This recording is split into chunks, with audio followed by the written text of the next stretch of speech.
Good morning, everybody. As Will introduced, my name's Tim Hall. I'm the studio lead for Fjord in Helsinki. So for those of you who don't know Fjord, we're a global design and innovation agency. We have 21 studios around the world, and we're also a part of Accenture. And Fjord has its roots deeply embedded in digital service design. And our mission is to keep people at the heart of all the design work that we do. So what I'm going to talk about today is a little bit about what we see going on in digital, and then I'm going to move to look at people, as I said, and see how they don't get overlooked in this increasingly complex digital world. And then we're going to take a look at a very specific case study relating to cars, so buying and owning cars.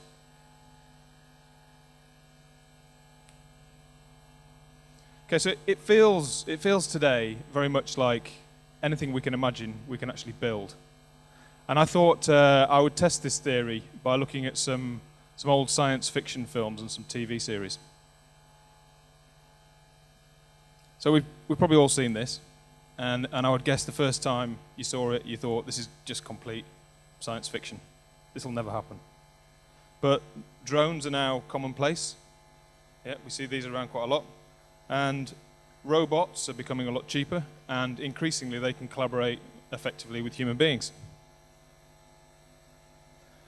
And then later we might have watched this. Anybody watch this? People watch it, good.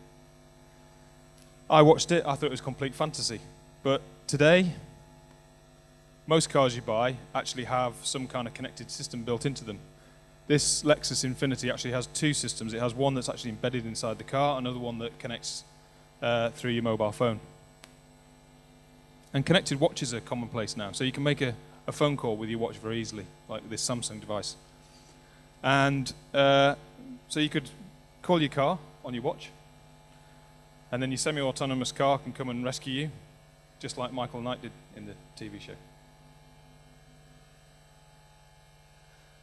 And then a few years ago, this brilliant film came out.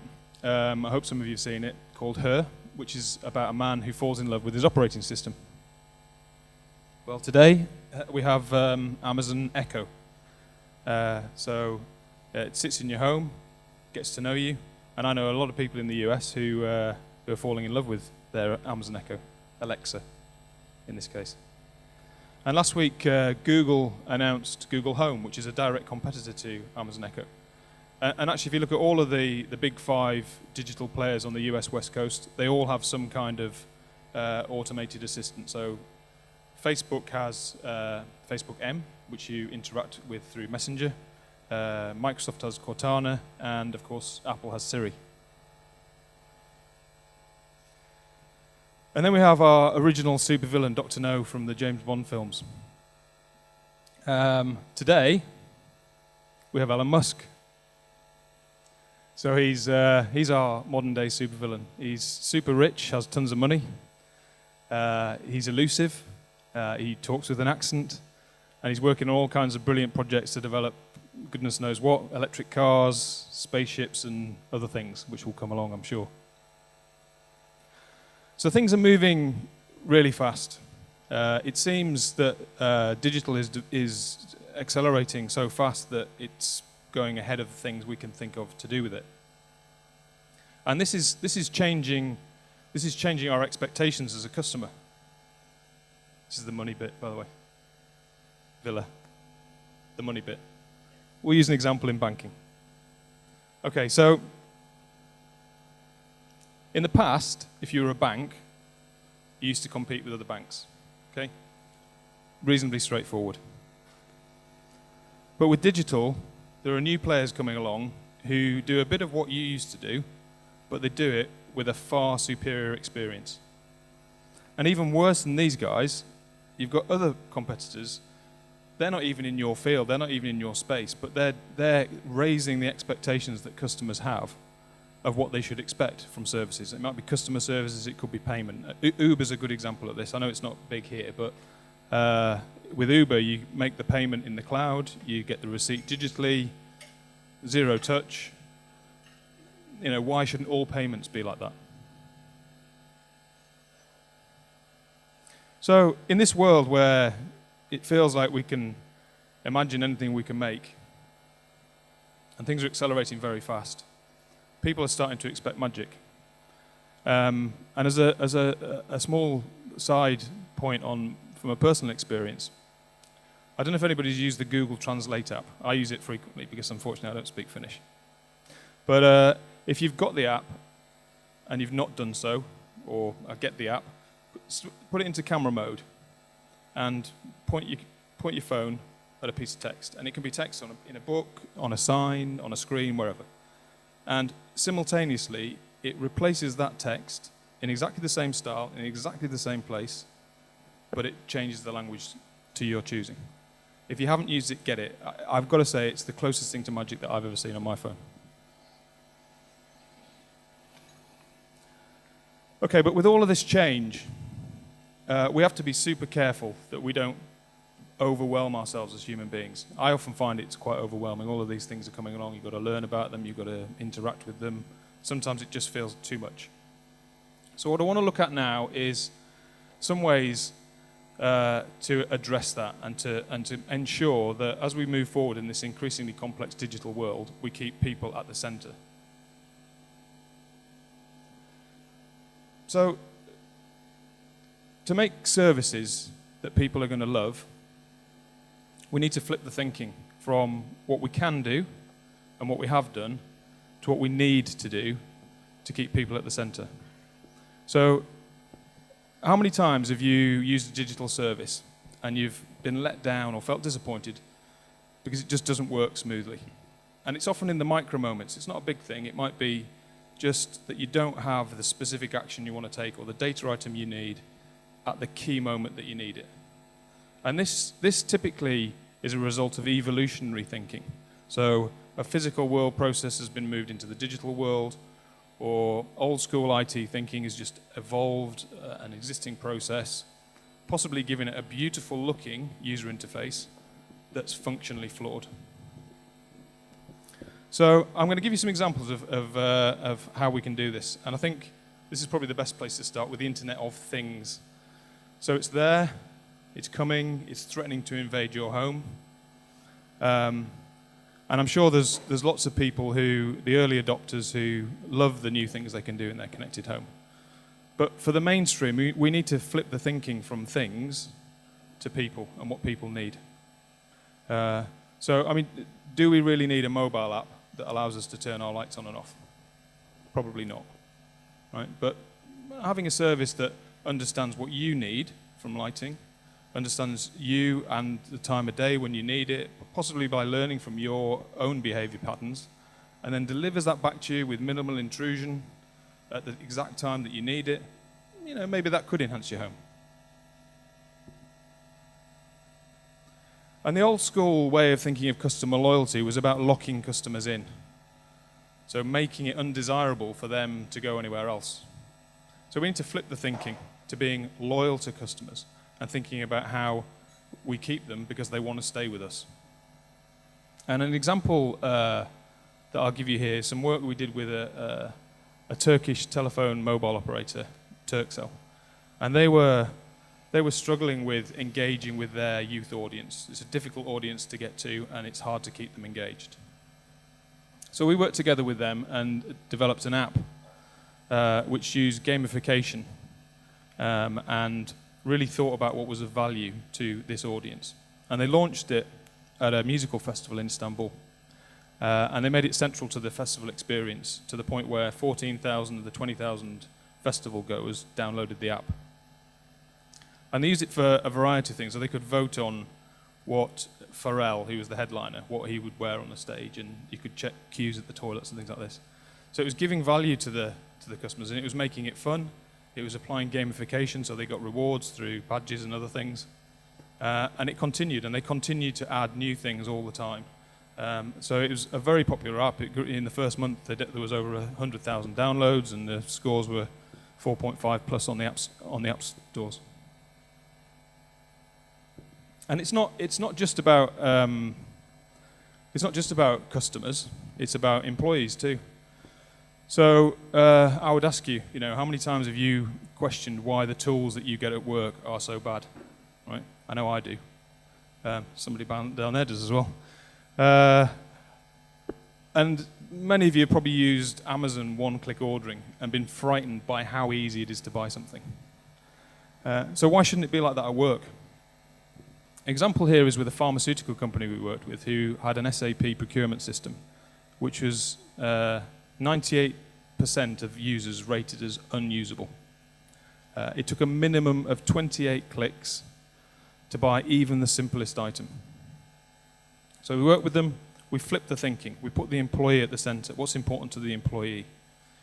And we got 28 clicks down to 2 clicks.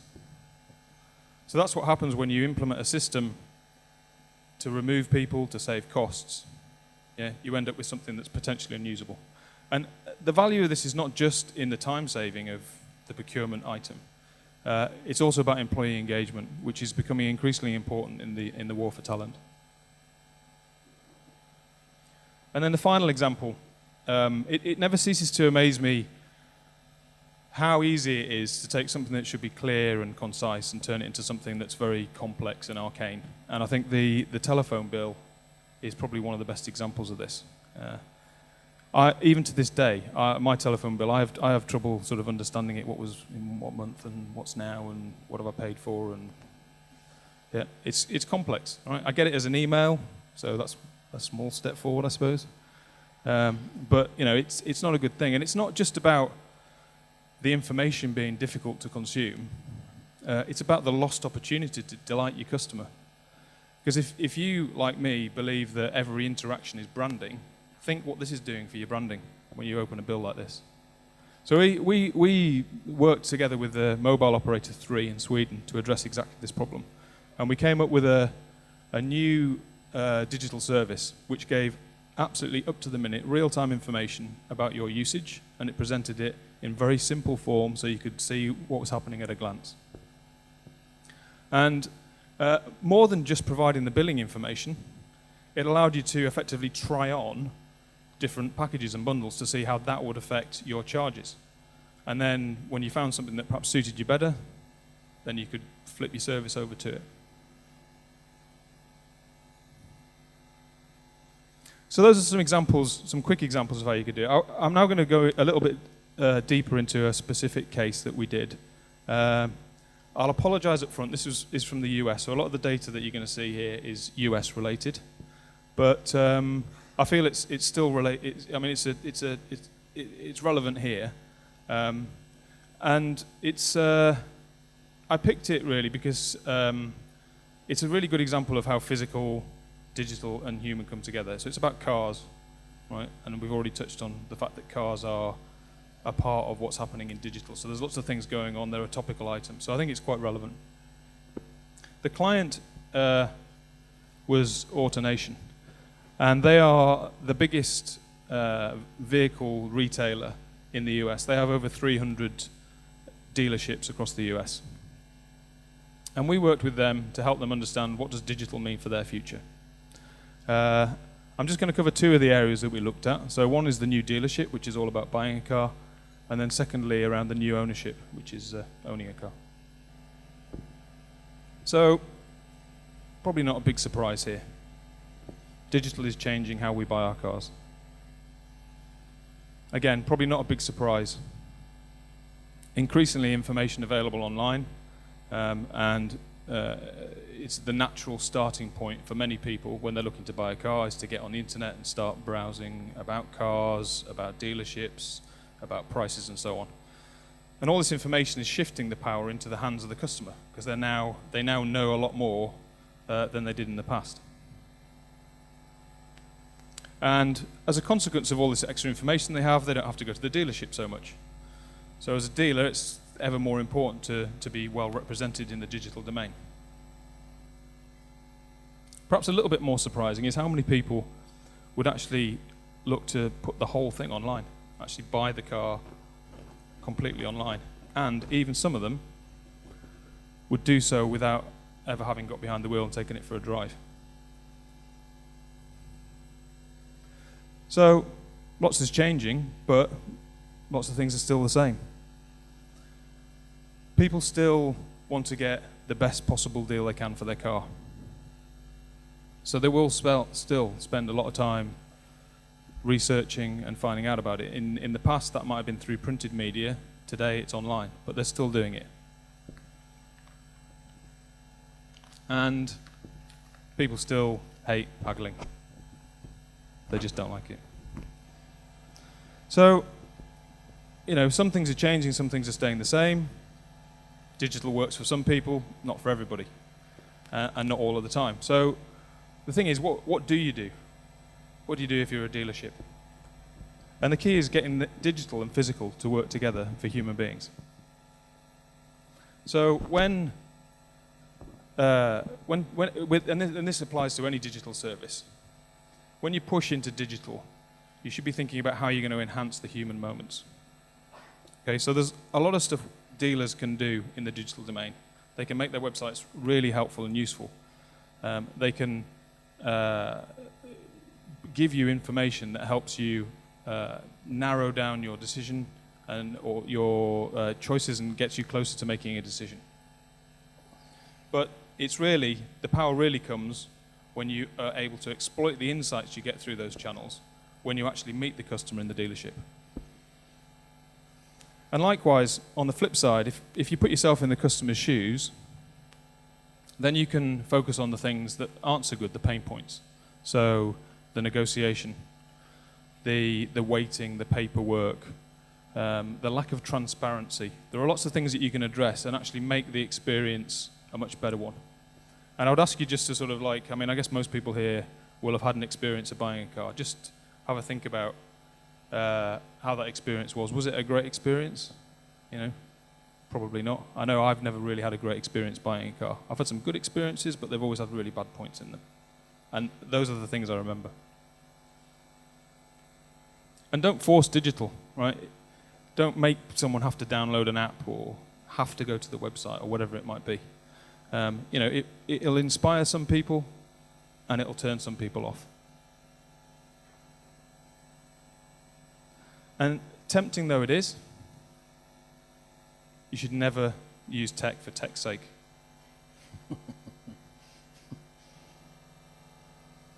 So bringing this all together, wherever you start in your car buying journey, the experience should be the same. So you very well will start online. You'll be browsing, you'll be looking at information. And the dealer should be capturing that. They should be understanding what you as a customer want and need, what your desires are, how you're feeling about your car buying purchase. And then when you turn up in the store at the dealership, the sales associate should have this information to hand. So it shouldn't be the start of the conversation, it should be the continuation of the conversation, and it should continue fluently.